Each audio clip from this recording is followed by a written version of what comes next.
তোমার কাছে এখন দুইটা অপশন আছে।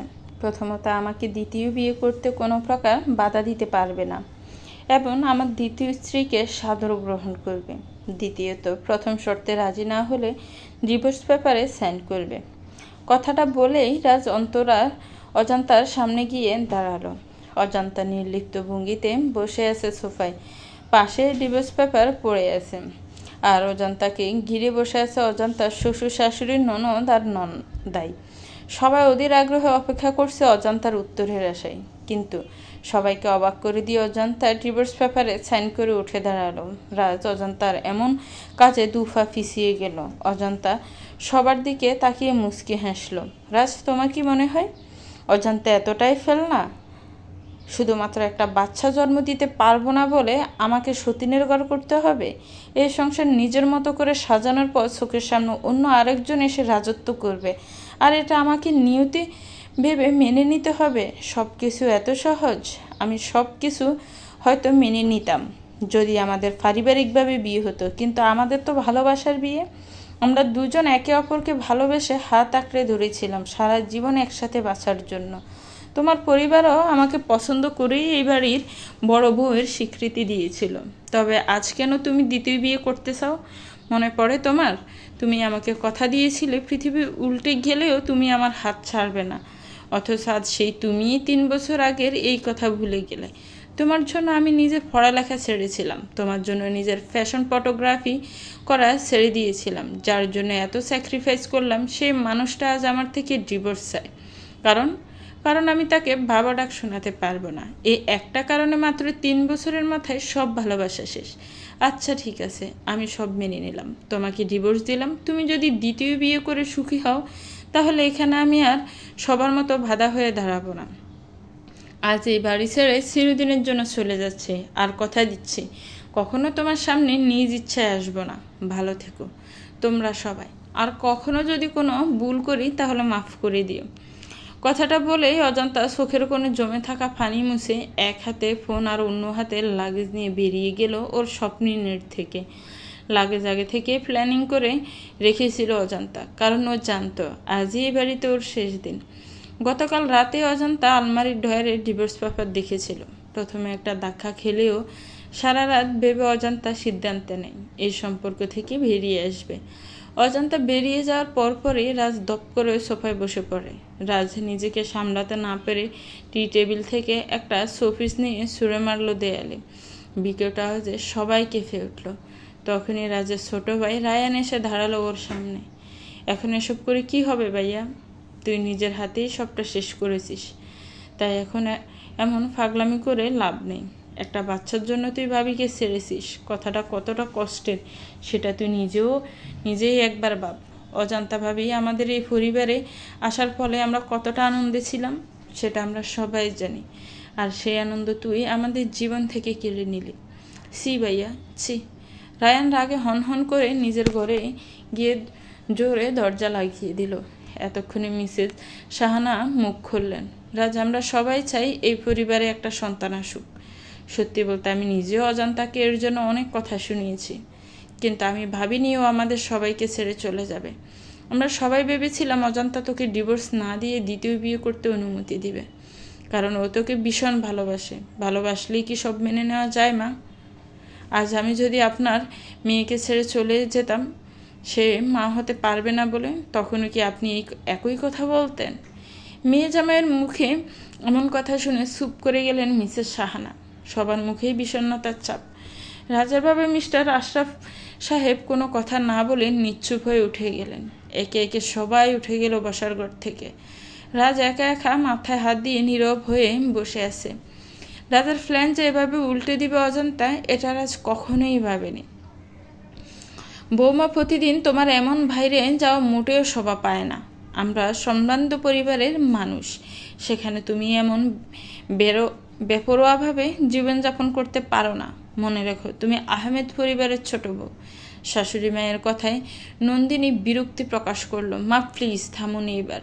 আমি ছোট থেকেই এমনভাবে বড় হয়েছি, তাই আমাকে এসব বলে লাভ নেই। মানে কি? তুমি প্রতিদিন সকালে বের হও আর বাড়িতে আসো রাত 12টা 1টার দিকে। পাড়া প্রতিবেশীরা পর্যন্ত এসব নিয়ে কানাঘুষা করে। বড় বৌমাকে নিয়ে তো কখনো কেউ একটা বাজে কথা বলার সুযোগ পায়নি। তবে তোমার জন্য কেন আমাদের পরিবারের সবার ফেস লস হবে? তোমাকে তো আমাদের মান সম্মান নষ্ট করার জন্য আমি আমার ছেলের বউ করে আনিনি। আপনি একজন মডার্ন মেয়ে চেয়েছিলেন না নিজের ছেলের জন্য? তাহলে এখন কেন রাগ করছেন? আমি এমন আগেও ছিলাম, এখনও আছি, আর ভবিষ্যতে এমনই থাকব। কথাটা বলেই নন্দিনী প্রতিদিনের মতো বেরিয়ে গেল তার বন্ধুদের সাথে আড্ডা দিতে। মিসেস আহমেদ নন্দিনীর এমন ব্যবহারে কষ্ট পেয়ে বসে পড়লেন পাশে রাখা একটা চেয়ারে। দিন দিন এই মেয়ের জন্য সমাজে তাদের মান খারাপ হয়ে যাচ্ছে। বিয়ের আগে যদি জানতো নন্দিনী এতটা ওভার স্মার্ট একটা মেয়ে, তাহলে তিনি কখনোই তার ছোট ছেলে তানবীরের সাথে নন্দিনীর বিয়ে দিতেন না। কথাগুলো নিজের মনে আওড়াতেই বসে রইলেন বারান্দায়। কলিং বেলের আওয়াজ পেয়ে দরজা খুলতেই সামনে থাকা ব্যক্তিকে দেখে জড়িয়ে ধরল অনু। বেশ কিছুক্ষণ পর অনু তাকে ছেড়ে দিয়ে খুশিতে গদগদ হয়ে বলল, আপু তুই এখন এখানে? তুই আজকে আসবি সেটা আগে বলবি না আমাকে? তাহলে তো তোর জন্য এতগুলো রান্না করতাম আমি নিজের হাতে। কতদিন পর তোকে দেখছি, আমার যে কি খুশি লাগছে তোকে দেখে সেটা বলে বোঝাতে পারবো না। অনুর কথা শুনে অজান্তা মলিন হেসে ভেতরে ঢুকে বলে আসিনি তো কি হয়েছে, এখন থেকে এমনিতেও আমি এখানেই থাকবো। প্রতিদিন তোর ইচ্ছে মতো রান্না করে খাওয়াবি আমায়, তাহলেই হবে। কি হয়েছে আপু? তোকে মোটেও স্বাভাবিক লাগছে না। জিজুর সাথে কি কিছু হয়েছে? আর জিজু কোথায়? তুই তো জিজুকে ছাড়া কখনো আসিস না। সে আর কখনোই আসবে না অনু। বড় বোনের এমন রাগ মিশ্রিত কথায় অনু কিছুটা বরকে গেল। এই আপু বল না কি হয়েছে? বাইরে আমার লাগেজ আছে, ওটা নিয়ে আয়। আমি ঘরে যাচ্ছি, এখন দয়া করে আর কোনো প্রশ্ন করিস না। অজান্তা নিজের ঘরের সামনে গিয়ে কথাগুলো বলল অনুকে। তারপর ড্রেসিং টেবিলের উপরে ফোন রেখে দিল। মাথাটা অসম্ভব ব্যথা করছে, মনে হচ্ছে এখনই ফেটে যাবে।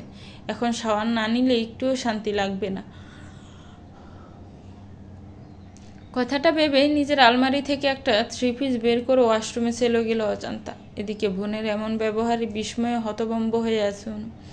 বোনের কি এমন হয়েছে যার জন্য এমন এলোমেলো লাগছে তাকে? তা নিয়ে গবেষণা করতেই বাইরে থেকে লাগেজ এনে অজান্তার ঘরে রেখে মাকে কল দিল অনু। আজকে অনুর মা কিছু কেনাকাটা করার জন্য বাইরে গিয়েছে, আর অনুর বাবা তো বিদেশে থাকে, তাই অনু বাড়িতে একাই ছিল। বড় মেয়ের আসার খবর পেয়ে মিসেস রেহানা রহমান অনেক খুশি হবে, তাই তাকে তাড়াতাড়ি বাড়িতে আসার জন্যই কল দিল অনু। স্যার, আজকে ম্যাডামকে দেখলাম এক ভদ্রলোকের সাথে একটা ফার্ম হাউসে যেতে। কথাটা শুনে তানবীর ফাইল চেক করা বাদ দিয়ে সামনে থাকা ব্যক্তির দিকে তাকালো। তারপর হিমশীতল কণ্ঠে বলল, আরাফাত, তুমি কিভাবে দেখলে নন্দিনীকে অন্য একজনের সাথে ফার্ম হাউসে যেতে? আরাফাত কিছুটা ইতস্ত করে বলল, আসলে স্যার, আমি ওইদিকে আমার হবু বউয়ের সাথে দেখা করতে গিয়েছিলাম, তখনই দেখেছি। ও আচ্ছা। জি স্যার, আপনি কিছু মনে না করলে একটা কথা বলবো। হ্যাঁ বলো। স্যার, ম্যাডামকে আমি প্রায়ই অনেকের সাথে বিভিন্ন নাইট ক্লাব বা রেস্টুরেন্টে যেতে দেখি। আমি ছাড়াও আমাদের অফিসের আরও অনেকে এসব দেখেছে। এখন তো আপনার আড়ালে সবাই এসব নিয়ে কানাঘুষাও করে। আপনি একটু ম্যাডামকে দেখে রাখবেন স্যার। সব কিছু শুনে তানবীর কিছুক্ষণ নীরব থেকে বলল, আচ্ছা তুমি যাও, এখন অনেক কাজ পেন্ডিংয়ে আছে, সেগুলো দেখো গিয়ে। ঠিক আছে স্যার। কথাটা বলে আরাফাত বের হয়ে গেল। তানবীর ডেস্কের উপর থেকে ফানি নিয়ে ডকডক করে এক নিঃশ্বাসে সবটুকু ফানি খেয়ে নিজেকে শান্ত করলো। এরপর একটা দীর্ঘশ্বাস ছেড়ে পুনরায় কাজে মনোনিবেশ করলো। এর মধ্যে যেন এসব নিয়ে কোনো ভাবান্তর নেই। নিজের বউ কখন কোথায় কি করছে সেটা ভাবার বিন্দুমাত্র আগ্রহ তার মধ্যে নেই। যেন যা হচ্ছে তা হতে দেওয়াই শ্রেয়। ঝর্ণার নিচে বসে আছে অজান্তা। ঝর্ণার পানি চোখে মুখে পড়তেই 2 চোখ বন্ধ করে নিল অজান্তা। তখনই টুপ করে 2 ফোঁটা নোনা জল গড়িয়ে পড়ল ওর চোখ থেকে। চুলগুলো এলোমেলো হয়ে আছে। আবেগ অনুভূতি শূন্য হয়ে একদিনে তাকিয়ে আছে দেয়ালের দিকে। বিগত 1 ঘন্টা ধরে এভাবেই ঝর্ণার নিচে বসে আছে সে। অনু বাইরে থেকে ওয়াশরুমের দরজা ধাক্কাচ্ছে, সেদিকে কোনো খেয়ালই নেই অজান্তার। এই আপু, কি হয়েছে তোর? সে কখন ঢুকেছিস ওয়াশরুমে, এখনো বের হওয়ার নাম নেই। এতক্ষণ কি করছিস তুই ভেতরে? ঝর্নার পানির আওয়াজ পাচ্ছি আমি। তার মানে তুই এখন গোসল করছিস? এসব তো ঠিক না। তোর তো শ্বাসকষ্টের সমস্যা আছে। এত ভেজা তোর জন্য এক প্রকার নিষিদ্ধ। তাড়াতাড়ি বের হ বলছি। তখনই ওয়াশরুমের দরজা খুলে বের হয়ে এলো অজান্তা। চোখ মুখ লাল হয়ে আছে, চোখ এখনো ভিজা, কিছুটা ভিজে আছে। অনু অজান্তাকে এমন অবস্থা দেখে কিছু প্রশ্ন করবে তার আগে অজান্তা এলোমেলো ফেলে বিছানায় গিয়ে কম্বল টেনে শুয়ে পড়লো। অনু আর কিছু না বলে রান্নাঘরে চলে গেল পাস্তা আর কফি বানানোর জন্য। অজান্তার কিছু হয়েছে যাও এখন বলতে চাচ্ছে না, এটা বুঝে গেছে অনু, তাই আর বেশি কথা বাড়ালো না। পরে একসময় সব কিছু জানা যাবে এই ভেবেই চুলায় আগুন জ্বালিয়ে কফি আর পাস্তা তৈরি করতে লাগলো। রাজ, আমরা কবে বিয়ে করব? রিঙ্কির কথায় রাজ চিৎকার করে বলল, চুপ করবি তুই? আজ তোর জন্য আমি আমার বউকে হারিয়েছি, আর তুই বিয়ে নিয়ে পড়ে আছিস? রাজার এমন ব্যবহারে রিঙ্কি ফুঁসে উঠে বলে, তোমার ওই বউ গেল নাকি থাকলো তাতে আমার কিছুই যায় আসে না। আমি তোমার সন্তানের মা হতে চলেছি, তাই এখন তোমার আমাকে বিয়ে করতেই হবে। করব না তোকে বিয়ে? কি করবি তুই? বেশি কিছু না, শুধু থানায় গিয়ে রেপ কেস করব। তুমি একটা বছর আমার সাথে রিলেশনে গিয়ে এখন বলছো বিয়ে করবে না? আমার সাথে সম্পর্ক করার সময় তোমার বউয়ের কথা মনে ছিল না? এখন যখন আমি তোমার সন্তানের মা হতে চলেছি তখন তুমি আমার সাথে এভাবে কথা বলতে পারো না, বুঝেছ? রিঙ্কির কথায় রাগে রাজের মাথা ফেটে যাচ্ছে। মনে হচ্ছে এখনই এই ঝামেলাকে শেষ করে দিতে, কিন্তু এখন কিছু করলে নিজেই ফেঁসে যাবে সে। তাই যা করার সব ঠান্ডা মাথায় করতে হবে। আচ্ছা শোনো, আমার আরও কিছুদিন সময় লাগবে। 3 মাসের আগে ডিভোর্স কার্যকর হবে না। তা যা করার সব 3 মাস পরেই করতে হবে আমাদের। কিন্তু আমরা রেজিস্ট্রি তো করে রাখতেই পারি, তাই না? হ্যাঁ হ্যাঁ, সব হবে। কিছুদিন আগে অপেক্ষা করো। এতদিন যখন অপেক্ষা করলে তখন আরও কিছুদিন সবুর করো প্লিজ। আচ্ছা ঠিক আছে, কিন্তু মনে রেখো রাজ, আমি অজান্তা নই, আমি রিঙ্কি।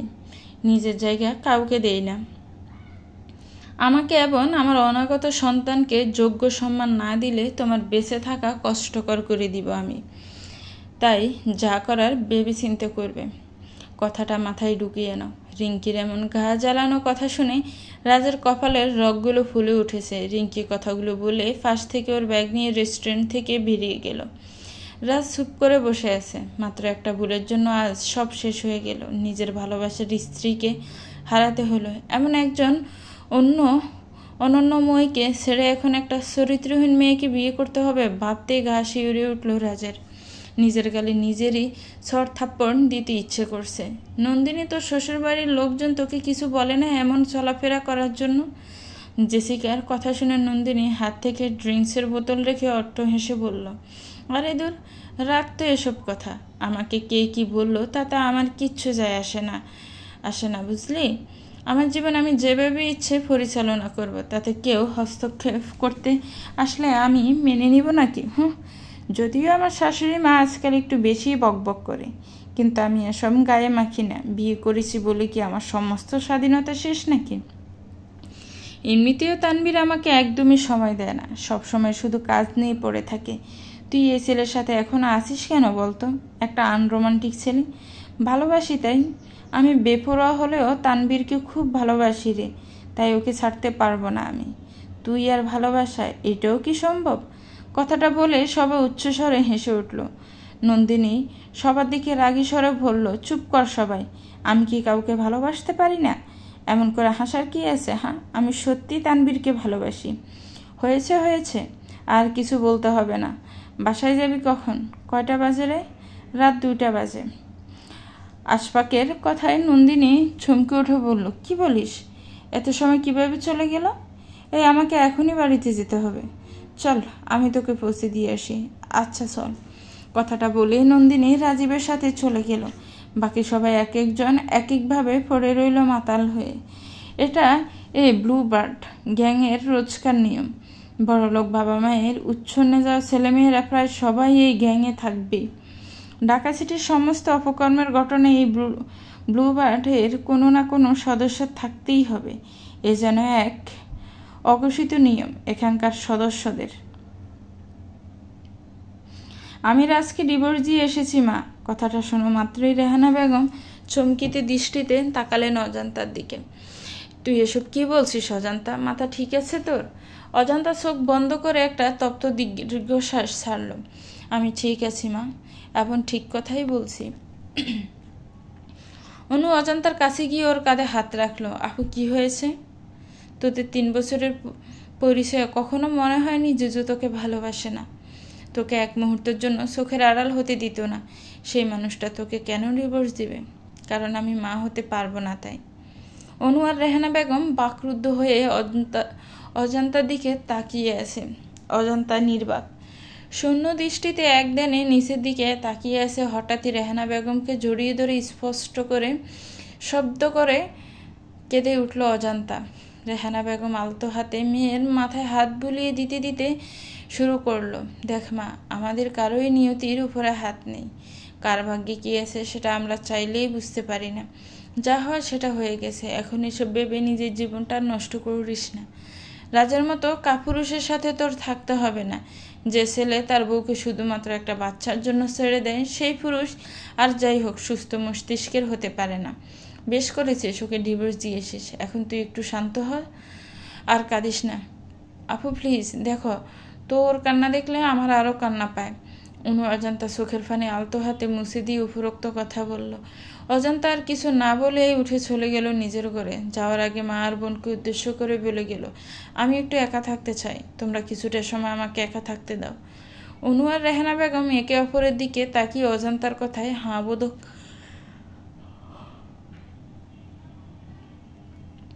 মাথা নাড়লেন। এই সময় একটু একা থাকুক মেয়েটা। এমন পরিস্থিতিতে কারোই কথা বলার ইচ্ছাশক্তি থাকে না। সবটা বুঝে চুপ করেই রইলেন রেহানা বেগম। অনু প্লিজ আমার কথাটা বোঝার চেষ্টা করো। Just shut up run. আর কি বোঝাতে চাও তুমি আমাকে? দেখো অনু, ভাইয়া আর ভাবির মধ্যে এসব ঝামেলা কবে থেকে চলছিল সেটা আমি সত্যিই জানি না। আমি তো লেখাপড়া নিয়ে ব্যস্ত ছিলাম, বাড়িতে তেমন সময় দিতাম না। কারণ সবার আগে আমার ক্যারিয়ার। আমি এখন প্রতিষ্ঠিত হতে না পারলে যে তোমাকে হারিয়ে ফেলবো, তাই আমি পুরো দমে লেখাপড়া করছি। তার মধ্যে কি করে যে ভাইয়া আর ভাবির ডিভোর্স হলো সেটা আমি গুণাক্ষরেও টের পাইনি। অনু রায়ানের দিকে তেড়ে গিয়ে তাতে দাঁত চেপে বলল, তোমার ওই কুলাঙ্গার ভাইয়ের জন্য আজ আমার বোনটা ধুকে ধুকে মরছে। আপুর দিকে তাকানো যাচ্ছে না, চোখ মুখ ফুলে একাকার অবস্থা। চঞ্চল মেয়েটা হুট করেই গম্ভীর হয়ে গেছে। কারোর সাথে কথা বলে না, সবসময় চুপচাপ থাকে, নিজেকে একদম ঘরবন্দি করে রেখেছে আপু। আমি বুঝতে পারছি সবটা। বোন হয়ে বোনের এমন অবস্থায় কেউই মানতে পারে না, কিন্তু এখানে আমার কি দোষ? অনু, তুমি রাজের ভাই, এটাই তোমার দোষ। অনুর কথায় রায়ান বিস্ময়কর চাহনি নিয়ে ওর দিকে তাকালো। অনু, শোনো রায়ান, তোমার সাথে আমার আপুর আর তোমার ভাইয়ের বিয়ের মাধ্যমে পরিচয়। সেখান থেকেই আজ আমরা রিলেশনে আছি, কিন্তু যাদের মাধ্যমে আমাদের পরিচয় সে তাদের সম্পর্কটা আজ আর নেই। এমতো অবস্থায় তোমার বউ হয়ে ওই বাড়িতে যাওয়া আমার পক্ষে সম্ভব নয়। তাই আমি এই সম্পর্কটা আর রাখতে পারবো না। আমি আর কিচ্ছু বলতে চাই না। ভালো থেকো। কথাটা বলে অনু চলে গেল ক্যাম্পাস থেকে। শেষের কথাটা বলার সময় অনুর গলা ধরে আসছিল, চোখের পানি টলমল করছিল। কিন্তু অনুর যে আর কিছু করার নেই। যে বাড়িতে ওর বোনের সংসার টেকেনি, সেই বাড়িতে অনুর পক্ষে কোনোভাবেই বই হয়ে যাওয়া সম্ভব নয়। অন্যদিকে রায়ান এক দৃষ্টিতে তাকিয়ে আছে অনুর যাওয়ার পানে। একটা সম্পর্ক গড়তে অনেক সময় লাগে, কিন্তু সেই সম্পর্ক ভাঙতে 1 মিনিটও লাগে না। ভালোবাসার সম্পর্কগুলো কি আজকাল এতটা ঠুনকো? পরিবারের জন্য এমন কত শত সম্পর্ক ভেঙে যাচ্ছে। রায়ানের মনে অনুকে নিয়ে এক পাহাড় সমান অভিমান জমেছে, কিন্তু সে বুঝতে পারল না অপরপক্ষের মানুষটা কতটা যন্ত্রণা নিয়ে নিজের ভালোবাসার মানুষটাকে ছেড়ে চলে গেল। একটা সম্পর্ক ছিন্ন করার সময় অনেক বড় কিছু ত্যাগ করতে হয় উভয় পক্ষকে, কিন্তু একটা ছেলে কখনোই একটা মেয়ের বাস্তবতা বুঝতে চায় না, যেন ভাবে সেই মেয়েটা বেঈমান। অথচ মেয়েটা হাজারবার চেয়েও সম্পর্কটা টিকিয়ে রাখতে পারে না। পরিবারের জের ধরে প্রতিনিয়ত এমন অনেক সম্পর্ক নষ্ট হয়ে যাচ্ছে, চাইলেও সেই সম্পর্ক টিকিয়ে রাখা সম্ভব হয় না। আর সব ঠিক থাকলেও পরিস্থিতি না বুঝে একজন আরেকজনকে বেঈমান উপাধি দিতে ভূষিত করে। হায়রে ভালোবাসা। রাত প্রায় 3টার দিকে নন্দিনী সদর দরজা দিয়ে ভেতরে প্রবেশ করতে বারান্দায় আলো জ্বলে উঠল। নন্দিনী চমকে উঠে সামনে তাকিয়ে চুপ হয়ে গেল, কারণ সামনে তানভীর দাঁড়িয়ে আছে। তানভীর বরাবরের মতোই নন্দিনীকে শীতল কণ্ঠে জিজ্ঞেস করলো, কোথায় ছিলে এতক্ষণ? নন্দিনী আমতা আমতা করতে করতে বলল, ওই একটু বন্ধুদের সাথে ছিলাম। এত রাত অবধি কোন ভদ্র পরিবারের মেয়ে বা বউ বাইরে থাকে? আজ একটু বেশিই দেরি হয়ে গেছে, আর এমন হবে না। প্রতিবার তোমার এমন আর হবে না আর হবে না শুনতে শুনতে আমি ক্লান্ত। নন্দিনী। তানভীরের চিৎকারে নন্দিনী কেঁপে উঠল। ভয়ার্ত চোখে তানভীরের দিকে তাকিয়ে বলল, তুমি এভাবে চিৎকার কেন করছো? নন্দিনীর এমন কথা শুনে তানভীর আগের বারের চেয়ে দ্বিগুণ চিৎকার করে বলল, তোমাকে বিয়ে করার পর থেকে আমি সব সময় সবার কাছে ছোট হয়ে যাচ্ছি। আমার জুনিয়ররা পর্যন্ত তোমার এমন বেপরোয়াভাবে চলাফেরার জন্য আমাকে খুব খোঁচায়। মজা নেয় আমাকে দেখে। আমার আড়ালে সবাই আমাকে নিয়ে হাসাহাসি করে। তোমার জন্য আর কত হাসির পাত্র হতে হবে আমাকে? অনেক হয়েছে। আর আমি তোমার এইসব বেহায়াফোনা সহ্য করব না। খুব শীঘ্রই এর একটা ব্যবস্থা করব আমি। কথাটা বলে হনহন করে দ্রুত পায়ে তানভীর ভেতরে চলে গেল। নন্দিনী অবাক হয়ে তাকিয়েছে তানভীরের যাওয়ার ফানে। বিয়ের 1 বছর হতে চলল। এর মধ্যে কখনোই তানভীরকে এমন রাগান্বিত হতে দেখেনি নন্দিনী। সবসময় শান্ত হয়ে থাকা ছেলেটার এমন অমূল পরিবর্তন মেনে নিতে পারছে না নন্দিনী। কি এমন করবে তানভীর? এসব ভেবেই ভয়ে ভয়ে নন্দিনী ওয়াশরুমে গেল ফ্রেশ হওয়ার জন্য। প্রচুর ঘুম পাচ্ছে তারা। আজ সারাদিন গান নাচ পার্টি করে খুব ক্লান্ত লাগছে। তাই তানভীরের বলা কথাগুলো তেমন একটা না ভেবে ঘুমিয়ে পড়ল নন্দিনী। রাত গভীর। সবাই পৃথিবীর বুকে নিদ্রায় আচ্ছন্ন, কিন্তু রাজের চোখে ঘুম নেই।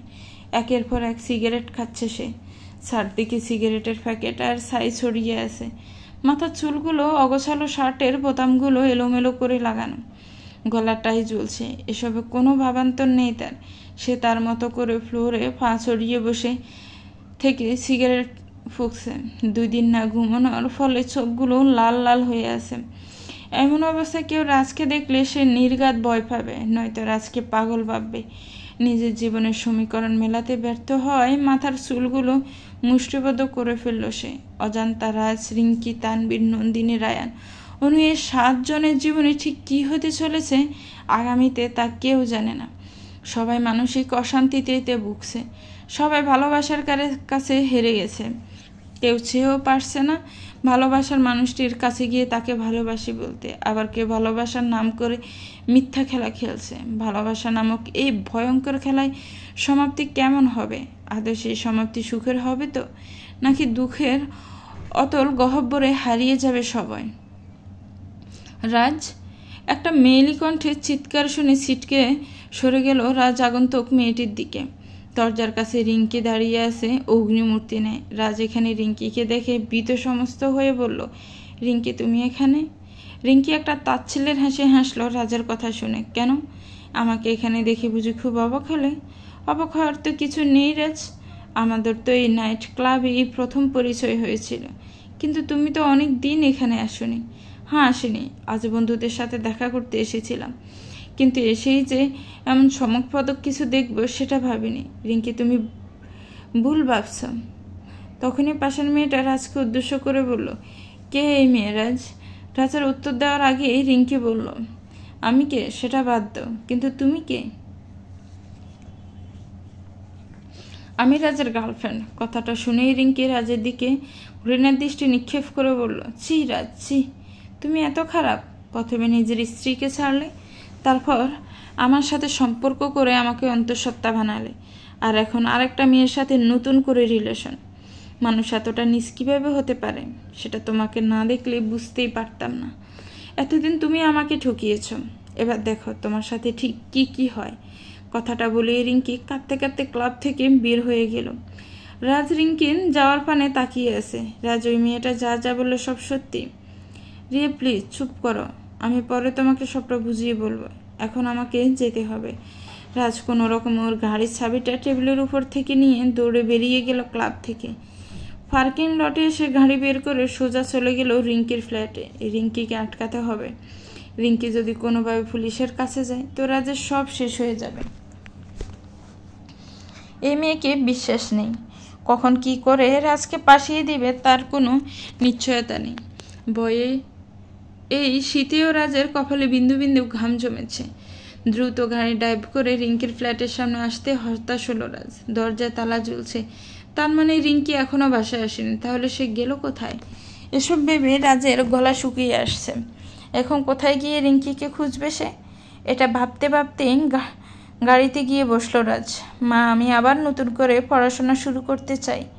অজান্তার মুখে এমন কথা শুনে রেহানা বেগম আর অনু দুজনেই অনেক খুশি হলো। সত্যি বলছিস তুই আপু? হ্যাঁ অনু, আমি নতুন করে সবটা শুরু করতে চাই। গতকাল তোর বাবার সাথে কথা বললাম তোর বিষয়ে। তোর বাবা তোর সাথে কথা বলতে চেয়েছিল, কিন্তু তখন তো তুই ঘুম। আজকে বাবার সাথে কথা বলিনি অজান্তা? আচ্ছা মা, বলবো। তোর বাবাও বললো তোকে আবার পড়াশোনা শুরু করতে। কিন্তু আপু, তুই কী নিয়ে পড়াশোনা করবি? যেহেতু আমি সায়েন্স থেকে এইচএসসি দিয়েছি এবং আমার রেজাল্টও ভালো ছিল, তাই আমি মেডিকেলে পড়তে চাই। বাহ, দারুণ সিদ্ধান্ত। সামনেই মেডিকেলের অ্যাডমিশন, এখনও 2 মাস বাকি। এই 2 মাস তুই কোচিং করে প্রিপারেশন নে। আমি শিওর তুই চান্স পাবি ইনশাল্লাহ। অনুর কথা শুনে মুচকি আসলো অজান্তা। আগে এতটা ভাবিস না বোন। আমি প্রায় 2 বছর পড়াশোনা থেকে দূরে ছিলাম। এখন আদৌ আগের মতো পড়াশোনা করতে পারবো কিনা সেটা নিয়েই দুশ্চিন্তায় আছি। আরে চিল, আমি জানি তুই পারবি। শুধু মনোযোগ দিয়ে পড়াশোনা কর এই কয়েকদিন, বাকি সব ভুলে পড়াশোনায় ফোকাস কর। হ্যাঁ, তাই করব। অনেক তো অন্যের জন্য সময় নষ্ট করলাম, এবার সময় এসেছে নিজেকে নিয়ে ভাবার। তাহলে তুই অনুর সাথে গিয়ে পছন্দ অনুযায়ী কোচিং প্রাইভেটে ভর্তি হয়ে আয়। আচ্ছা মা, ঠিক আছে। আগামীকালই অনুর সাথে গিয়ে আমি ভর্তি হয়ে আসব। কথাটা বলেই অজান্তা ফুরফুরে মেজাজে নিজের ঘরে চলে গেল। 3 দিন পর আজ অজান্তা নিজের ঘর থেকে বাইরে বের হয়েছে। আগের তুলনায় আজকে অজান্তাকে অনেকটা স্বাভাবিক দেখে রেহানা বেগম আর অনু ভীষণ খুশি। এখন সবটা নতুন করে শুরু করার পর আর কোনো ঝামেলা না আসলেই হয় অজান্তার জীবনে। এটাই প্রার্থনা করছে রেহানা বেগম উপরওয়ালার কাছে। ভার্সিটির ক্যাম্পাসে মুখোমুখি দাঁড়িয়ে আছে অনু আর রায়ান। কেউ কারোর সাথে কথা বলছে না। দুজনেই কথা বলতে চাইছে, কিন্তু একটা অদৃশ্য দেয়াল ওদের সামনে দাঁড়িয়ে আছে, যার জন্য চাইলেও অনুর কথা রায়ান শুনতে পারবে না, আর রায়ানের কথা অনু শুনতে পারবে না। অনু খুব করে চাইছে যেন রায়ান নিজে থেকে ওকে কিছু বলে। অন্যদিকে রায়ান ভাবছে কোন মুখে অনুর সাথে কথা বলবে সে। মনে মনে এত কিছু ভাবার জন্যই 10 মিনিট ধরে একে অপরের সামনে দাঁড়িয়ে থেকেও কোনো কথা বলতে পারছে না কেউ। তখনই অনুর ক্লাসমেট রাইমা অনুর কাছে এসে বলল, এই অনু, তুই এখানে কি করছিস? সে কখন থেকে আমি তোকে খুঁজছি। কেন রাই, কি হয়েছে? তুই আমাকে খুঁজছিস কেন?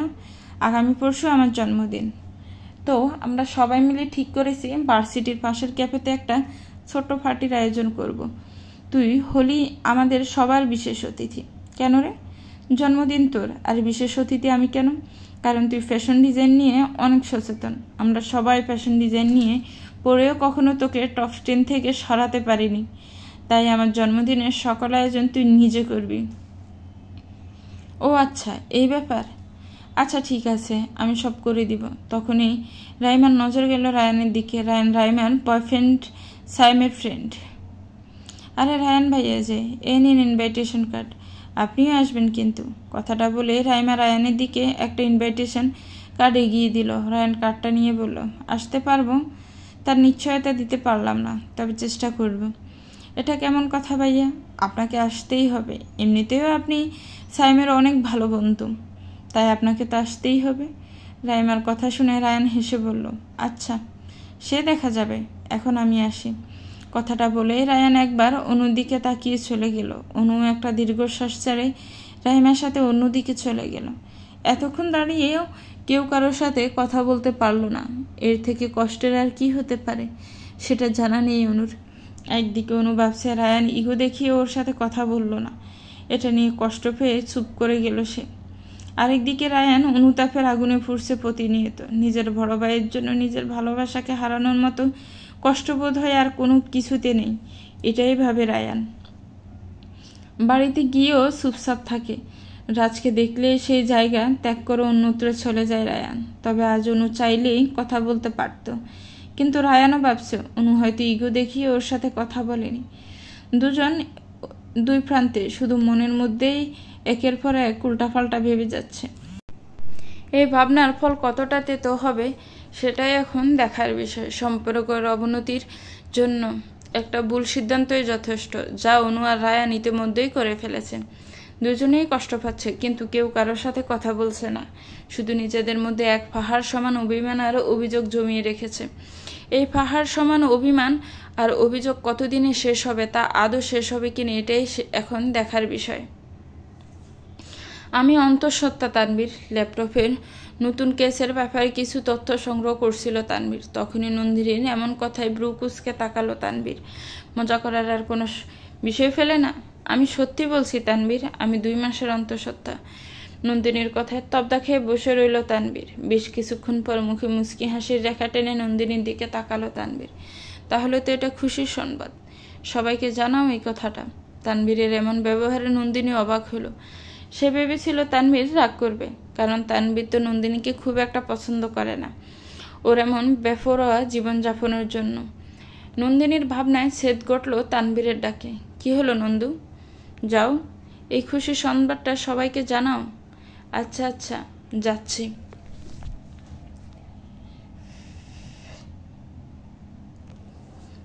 কথাটা বলে নন্দিনী হাসি মুখে বাইরে চলে গেল সবাইকে এই খবরটা জানানোর জন্য। তানভীর দরজার দিকে তাকিয়ে পুনরায় মুচকি হাসল। তারপর আবার নিজের কাজে মনোনিবেশ করল। নিজের ডেস্কে বসে থেকে এক মনে কিছু একটা ভাবছে রায়ান। চোখে মুখে চিন্তার ছাপ স্পষ্ট। কিছু একটা ভেবে একটা তাচ্ছিল্যের হাসি দিল রায়ান। তখনই ভিতরে একজন ক্লায়েন্ট প্রবেশ করল। রায়ান পেশায় একজন আইনজীবী। রাজের থেকে রায়ান মাত্র 1 বছরের ছোট। রাজ পড়ালেখায় তেমন একটা মনোযোগী ছিল না। ছোট থেকে রাজের ধ্যান জ্ঞান সবই ছিল ছবি আঁকা নিয়ে। কিন্তু রায়ান পড়ালেখায় বেশ ভালো। ওর স্বপ্ন ছিল আইনজীবী হওয়ার, তাই পড়ালেখাও করেছে ল নিয়ে। গত বছরেই নিজেকে আইনজীবী হিসাবে সবার সামনে তুলে ধরে রায়ান। তারপর থেকে রায়ান মোটামুটি ভালো সুনাম অর্জন করেছে মাত্র কয়েক মাসে। ক্লায়েন্টের সাথে কথা বলা শেষ করে কোনো একটা কাজের জন্য বেরিয়ে গেল রায়ান। বের হওয়ার সময় নিজের গাড়িটাও সাথে নিল না সে। একটা রিক্সা ডেকে উঠে পড়ল তাতে। ব্যাপারটাতে সবাই কিছুটা বিস্মিত হলো। নিজের গাড়ি থাকতে রিক্সায় চড়ে যাওয়ার মানাটা কেউ বুঝল না।